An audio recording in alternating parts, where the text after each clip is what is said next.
And today I'm going to show you how to get the sword on Shadows of Evil.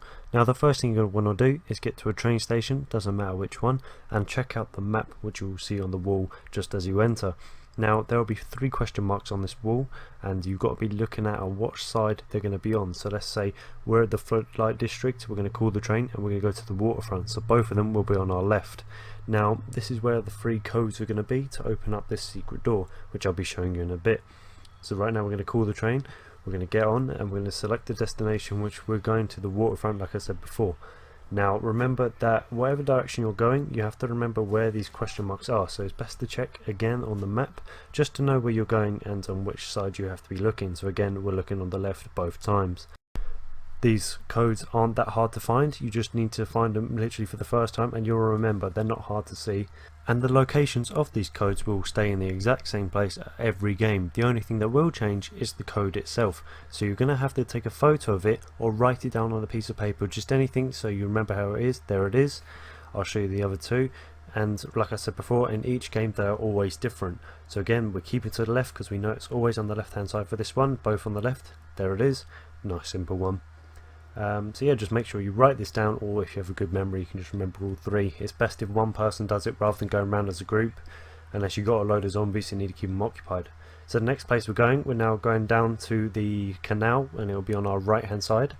So we're going to call this train station away. We're going to speed up to it and I'm going to show you what it looks like and where it is again. And like I've said before, it is best to check the map a couple of times just before you leave, because if you have to go back and forth with zombies it can become quite difficult.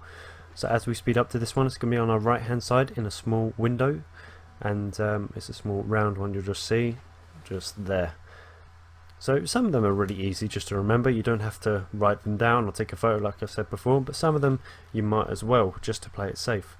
So now we've got all 3 codes, we're going to go into the rift room. I'll show you where this secret door is. It is literally just underneath that walkway to our right. Wait for me to turn, boom, there it is. That's what we're going to be looking at in just a moment. So to unlock it, you're going to become the beast, and then you're going to put in the 3 codes that you just found. So you can just, like I said, if you've got photos of it or drawing, it's easier, but if you have to remember them, you know, you've got a couple of combinations that look quite similar, so it can be difficult. But once you put it in, you'll see it will fade away and leave the swords available for you to take.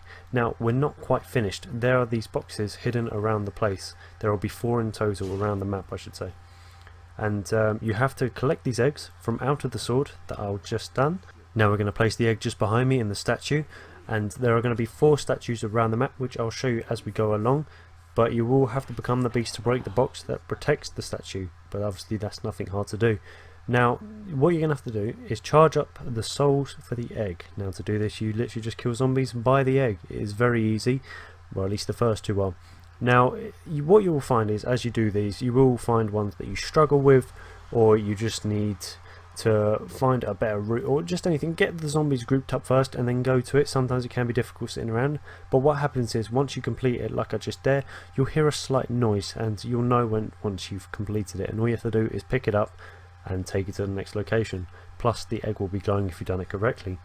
The second place is going to be in the floodlight district, and that is going to be just in the middle underneath where the perk is. The third one we're going to is in the canal. Now that one's in the corner, that'll be next to a beast mode, so it's kind of ideal for yourself if you need to break it down. And the final 4th one will be at the waterfront district. Now personally this is the hardest one to do, so for anyone that hasn't done it before, I highly recommend that you do this one first, or if you do it with friends then you know that'll be especially ideal. Once you've completed the egg, it will become completely blue in the bottom right. It will also flash up on your screen a couple times. Once you have done this, you'll be going back into the rift room and you'll be collecting your sword. Now obviously this sword is amazing, that's why so many people want to get it. It can be difficult to do, like especially if you're doing it by yourself, but a little tip for yourself, you can actually upgrade these swords, which I'll be posting in a video another time. Honestly, you'll want to see it, it is amazing. So yeah, what I'm going to do quickly is show you how good this sword is. So we got a group of zombies behind me that I've piled up for this round, and we're literally going to keep pressing R2, which is the melee attack. Now this just slashes through zombies like no tomorrow. It is really easy, but it also has a special feature. Look at that, it's a little lightning wave that you can do by pressing L2, and it does not get rid of the charge any quicker. It is the same rate, so it's up to you if you just fly around doing this like what I'm doing now. Now to build up the charge once it has disappeared in just a moment, you're going to have to get kills or just wait out the rounds. Like waiting out the rounds is really long, so you're going to want to get some kills. Now, one last tip for doing this, I would personally highly recommend getting an upgraded gun before doing this. So yeah, I hope you guys have enjoyed this video. Please leave a like if you did, and remember to share that you had to get the sword on Shadows of Evil.